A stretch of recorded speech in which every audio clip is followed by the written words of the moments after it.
First of all, my warm congratulations to all of you for the culmination of your master studies. I'm sure you have worked very hard and that this is therefore a very satisfactory moment.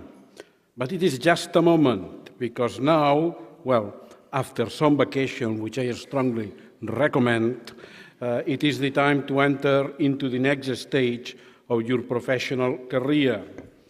For some of you, it will be continuing your education, perhaps in the form of a PhD.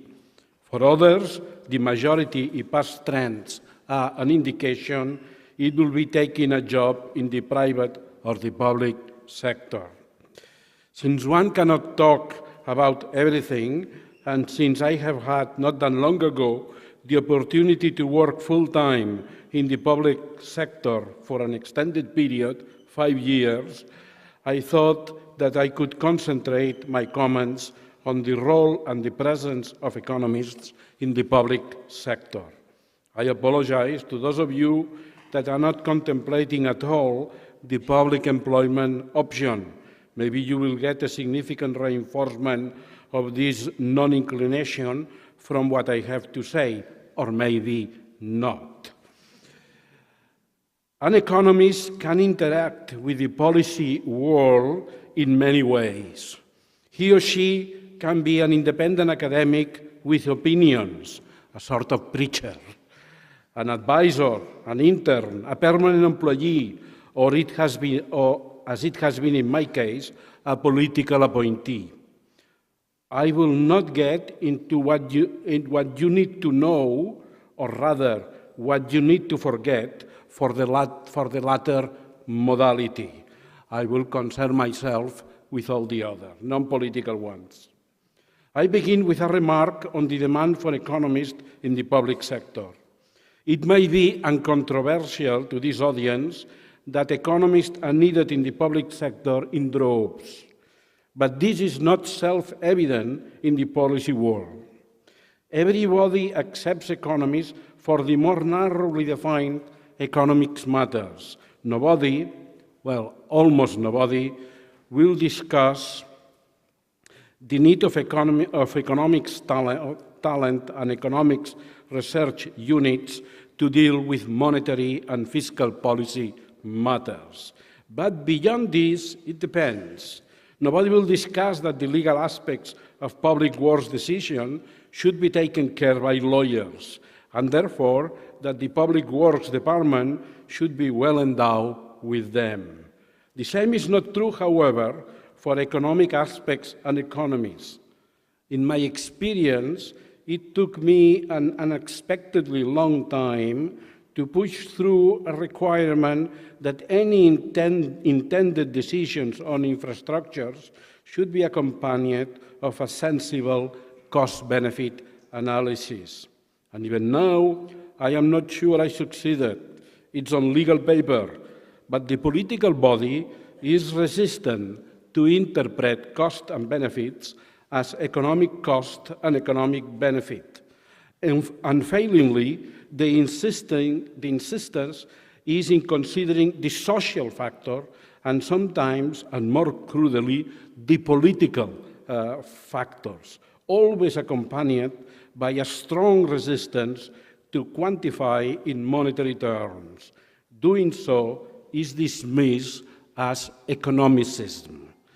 The only way I found to guarantee that professional economists be essentially implicated in the elaboration of cost-benefit reports is to require that they be prepared from the finance department. This is not optimal. I would prefer that the public works department, naturally well provided with engineers, be also a source of demand for economists. At any rate, let me believe that what logic indicates will actually happen, and that we will witness a significant trend towards an increasing demand for economist services of all types, consulting, temporary, permanent, in public administration. The room is there. I should emphasize, however, that in all these national administrative cultures matter a lot, and that and I talk from my own experience. Probably in Scotland it's different. Do we have a problem in relation to the preparedness of economies for the public sector? I may disappoint you here because I have no particularly strong or revealing insights. When from the political side I look for a young economist for a full-time position, I basically wanted somebody with talent, well-trained, and with the wish to work in my organization. And from politics, I had no pretense to know what well-trained means beyond what the profession and the collective of economics schools will think it is. I hasten to add that this is not necessarily the position of the organizations I have worked for, especially when it comes to formal tenure civil service slot.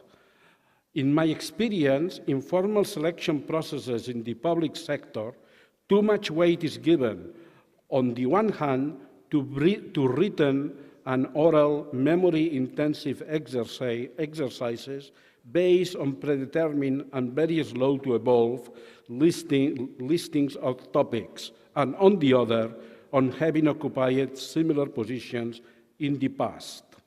The result is bias against young, well-trained candidates with many alternative options. It makes for inertia, and it does not facilitate innovation. In fact, the economic practice in the public sector is remarkably conservative, more than what would be demanded by the need to guarantee prudent evolution. There are exceptions, but the situation is not badly described by the keep made by someone to me and not based on European experience, that if an economist would have been hibernated in 1978 in academia and awakened in 2016 in the public sector, he or she will be surprised by the advances in computational power, in data availability, in statistical techniques, but not so much on the evaluation methodologies per se. All this means that in many cases we may have more a problem of personnel selection procedures in the public sector than of the education of the economies. This is an unsatisfactory situation that calls for remedies. One of those, not the only one, is designing human resource policies that facilitate the transfer of cutting-edge economics to the civil service. In this spirit, a well-tested and useful strategy are internships, that is, temporary stays of economists in the public sector that have a permanent residence elsewhere, typically in non-profits or universities. I am afraid, however, that this does not apply to you, since you, or most of you, do not yet have a professional residence somewhere. For your needs and for its own benefits, it is important that the public sector develops more intensely the option of contracting in an open-ended and recruiting in an open-ended way in the same manner that universities or research centers do. Now I move to a qualifying remarks that is actually relevant for public and for private employment. In the real world, that includes the policy world, we, the economists, have a certain reputation for insularity. Deserved or not, this is a problem. At our seminars and conferences, you must have heard or used yourself the beginning sentence, as economists we think, or similar. This is fine and good when we talk to economists, but if used externally, it irritates others, not inclined or think of this by itself as a sufficient credential for credibility. Lawyers have it better. They talk about the legal doctrine says, or the Supreme Court says, and engineers refer to the laws of physics, and who can argue with that? To one extent of others, all disciplines are insular, but perhaps for economists, this is more of a problem. What's the solution? Is it more interdisciplinary training? It depends on what that means. If it means superficiality and knowing only a bit of everything and nothing in depth, then this is not the solution. An economist, to be useful in real life, must be trained in the depth required by intended job as such. But if it means the ability and the inclination to interact with other fields of social and behavioral sciences, also of the humanities, then it is indeed part of the solution. In my view, the education of an economist must include a certain broadness inside the disciplines. I regret many things of my undergraduate education, but not the stimulus to read the classics of authors such as Schumpeter, at that time not fashionable, and also outside. It is widely accepted that acquaintance with methodological tool is recommendable, but so it is to cultivate an interest in the other social and behavioral sciences. This is especially important at the undergraduate level. Instead of microeconomics 1, 2, 3, and 4, perhaps it should be microeconomics 1, 2, sociology, and anthropology. This is only an example. The young economist should realize that the other social and behavioral sciences look at the subject matter that interests economists with point of view, insights, and instruments that are complementary and fruitful to study. Also, the attitude of we have superior technology and methodology, and so once recognize a problem, we can do it for ourselves, is to be avoided. The right attitude is an inclination to communicate and collaborate. At any rate, it would be a self-defeating attitude. In the same way that I have argued that there may be an increase of demand for economists because economists should be everywhere in the public sector, I also think that the large organization focused in economic matters and populated now mainly by economists will tend also towards diversification. Economists should get used to have, among others, sociologists, political scientists, anthropologists, historians, even neuroscientists as colleagues with whom to talk. Something else I learned in the public sector is that communication skills matter a lot. There are born communicators, but for most of us, there is a negligible role for training. To communicate efficiently is important. Keep in mind that the style of communication needed varies according to the receptor audience.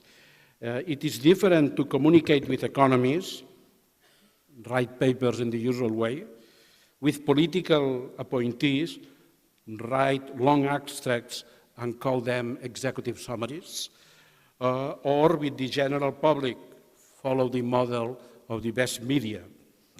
Also, once adjust to the type of audience, you should not overestimate their familiarity with your jargon. In doubt, do not use it. Out there, they do not know or give the same meaning than us to terms such as externalities, deadweight loss, free riding, or prisoner's dilemma. Not using jargon, you may lose a bit of precision, but judicious use of footnotes or appendices can take care of that. After covering the demand side, I offer a few words about the supply of economies, again with relevance not only for the public, but also for the private sector. I am approaching the end. Indeed, at the broadest level, that of the availability of university graduates, including masters, I do not think that there is a problem specific to service in the public sector. I have already expressed the opinion that the ideal public sector must aim at recruiting the most well-trained economists, letting the definition of what this means, but not the selection of candidates, in the hands of the higher education system. I leave matter at that, although I am well aware that the debates in the universities around the world on what constitutes a good economics education rage, as they raged, by the way, when I was a student 50 years ago. Referring to Europe, I would say that one difficulty present in the European higher education area is the inclination to premature specialization at the undergraduate degree level. The trend was there before the establishment of the Bologna system, but I feel that it has accelerated with it. Instead of a structure of bachelor degrees with majors, the American model, we have an inordinate amount of entry points leading linearly to exit points. I fear that somebody in Europe, there must be plans for an undergraduate degree in public economics. If so, my recommendation will be to abort them. It will be a very poor idea. While an undergraduate degree should ideally be broad, it is quite a different matter for the master level.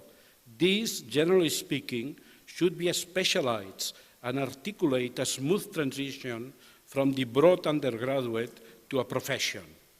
Again, in Europe, the Bologna process has heavily impacted this level. I will say that there is flux in this matter and that the practice of master education has not yet completely settled. It is a degree that often does not know if it wants to be a finishing touch for undergraduate degree or the core spar for the PhD. It should be neither. I hope that at the Barcelona GSE you have gotten it right, and although this is more for you than for me to say. Probably, however, the day of your graduation is not the best moment to reflect on this. Enjoy your day, and let's see what you think with more perspective in a few years. Congratulations again, and thanks for listening to me.